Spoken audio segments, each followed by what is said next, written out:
பல வளங்களை தன்னகத்தே கொண்ட ஒரு பெருநிலமாகும். நிலத்தை 4 வகையான நிலங்களாக பாகுபடுத்தி தமிழன் வாழ்வியலை துவங்கினான். குறிஞ்சி, முல்லை, மருதம், நெய்தல், பாலை என்பது நம்முடைய நிலத்தில் இல்லாத ஒரு நிலம். ஆனால் பாலை என்று சொல்லக்கூடிய நிலமும் இந்த நிலத்தோடு இணைந்திருந்த பொழுதுதான் 5 வகை நிலங்களாக இருந்தது. 4 நிலங்களை பற்றி பேசுவதனால்தான் இந்த நிலத்திற்கு நானிலம் என்று பெயர். இங்கு இறைவனின் பெயரால் இந்த பூமி பாதிக்கப்படுகின்றது என்கின்ற ஒரு செய்தி இருக்கின்றதா என்று கேட்கின்ற பொழுது இறைவனின் பெயரால் பூமி பாதிக்கப்படவில்லை. இந்த நிலத்தையே இறைவனாக, இந்த பூமியையே இறைவனாக கருதினான். அதனால்தான் நம்முடைய தமிழ் இலக்கியங்கள்ல உலகம், பொன், மலர், தலை என்ற சொற்களை கொண்டுதான் இலக்கியத்தை படைக்கின்ற பொழுது முதற் சொல்லாக எழுத வேண்டும் என்று சொன்னார்கள். அதனால்தான் உலகம் யாவையும் கம்பன் எழுதுகின்ற தன்னுடைய ராமகாதைக்கு உலகம் யாவையும் என்று இருப்பான். உலகலாம் உணர்ந்து என்று சேக்கிழார் சொன்னார். உலகம் உவப்ப வளநேர் திரிதரு பலர்புகழ் ஞாயிறுன்னு நக்கீரர் திருமுருகாற்றுப்படையை எடுத்தார். ஒட்டுமொத்த பூமியையும் இறைவனுடைய தன்மையாகவே கருதி வாழ்ந்தவர்கள் தான் தமிழ் பெருமக்கள். இப்ப சாதாரணமா உங்களுக்கு இந்த திருமுருக பெருவிழா எடுத்து நடத்திட்டு இருக்கிறாங்க. இப்ப அரசுல ஐயா கூட காலையில் சொன்னாங்க, திருப்புகழ்ல ஒரு பாட்டு பாடி அந்த திருமுருக பெருவிழாவை எடுத்து நம்முடைய அமைச்சர் பெருமக்கள்லாம் செஞ்சா நல்லா இருக்கும்னாங்க. அவர்களுக்கு நோக்கம் நாம் என்ன செய்கின்றோமோ அதைத்தான் அவர்கள் செய்ய வேண்டும் என்கின்ற நோக்கத்திற்கு வந்து விட்டார்கள். இதுவரையிலும் அதிமுகவும் திமுகவும் காங்கிரசும் பாரதிய ஜனதாவும் ஒரு அரசியல் செய்து கொண்டிருந்தார்கள். அந்த அரசியல் என்னவென்று மக்களுக்கும் தெரியாமல் இருந்தது, அவர்களுக்கும் தெரியாமல் இருந்துச்சு. ஏண்டா திமுக பிறந்துச்சுன்னு கேட்டீங்கன்னா ஒன்றும் தெரியாது. பேரறிஞர் அண்ணா அவர்கள்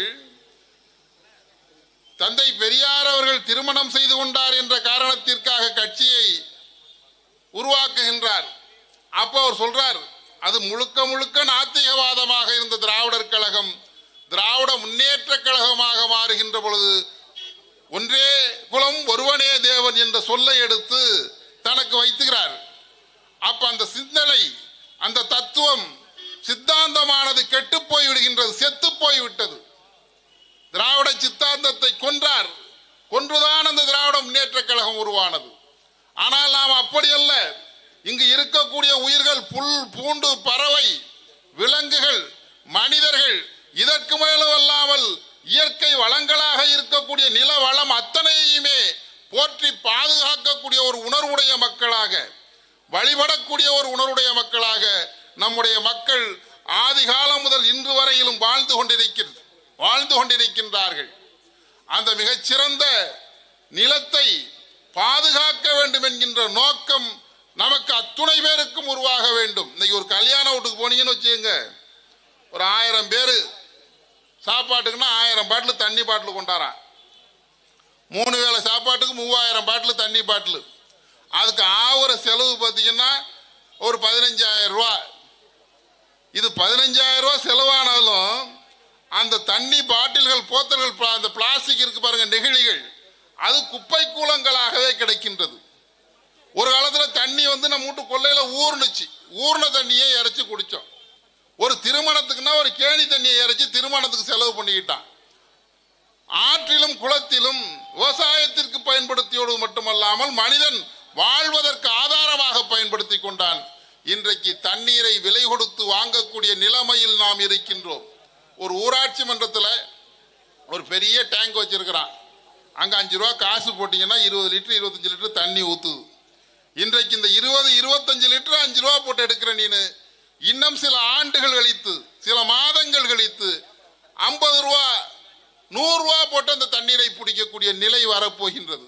இதற்கு மேலாக இன்றைக்கே சில பேர் டேங்கர் லாரி, இந்த பெரிய லாரி இருக்கு பாருங்க, அதுல தண்ணியை கொண்டு வச்சு கத்திரி கண்ணுக்கு மிளகா கண்ணுக்கு தெளிச்சுக்கிட்டு இருக்கான். இதுபோல் விவசாயிகளுக்கு லிட்டர் கணக்கிலே தண்ணீரை அளந்து கொடுக்கக்கூடிய ஒரு சூழ்நிலை இந்த பூமிக்கு வரப்போகின்றது, நம்முடைய நிலத்திற்கு வரப்போகின்றது. அதுக்கு தான் இந்த சொட்டு நீர் பாசனத்தில் உங்க அத்தனை பேரையும் தயார் பண்ணிட்டு இருக்கிறான். பெருமக்களே, நீர் இன்று அமையாது உலகு என்று சொன்னான் வள்ளுவன். இந்த நீரை அழிக்கின்றார்கள். இந்த நீர் என்பது எந்த ஒரு தனி மனிதனாலும் எந்த ஒரு நிறுவனத்தாலும் உருவாக்கப்பட்ட பொருள் அல்ல. அது இயற்கையின் கொடை. அந்த நீரை இழந்து விட்டோம், நிலத்தையும் இழந்து கொண்டிருக்கின்றோம், அதனுடைய வளத்தையும் இழந்து கொண்டிருக்கின்றோம். கொஞ்சம் கொஞ்சம் மிச்சம் இருக்கக்கூடியதை பாதுகாக்க வேண்டும் என்று சொன்னால் நாம் தமிழர் கட்சியினுடைய சித்தாந்தத்தை, நாம் தமிழர் கட்சியினுடைய கொள்கைகளை நீங்கள் உள்வாங்குங்கள். உங்கள் அடுத்த தலைமுறை பிள்ளைகளுக்கு தூய்மையான காற்றையும் தூய்மையான நிலத்தையும் பயன்படுத்துவதற்கு ஒரு நேர்மையான மக்களிடத்தில் நாட்டை விட்டு செல்லுங்கள் என்று கேட்டு விடைபெறுகின்றேன். நன்றி, வணக்கம். நாம் தமிழர்.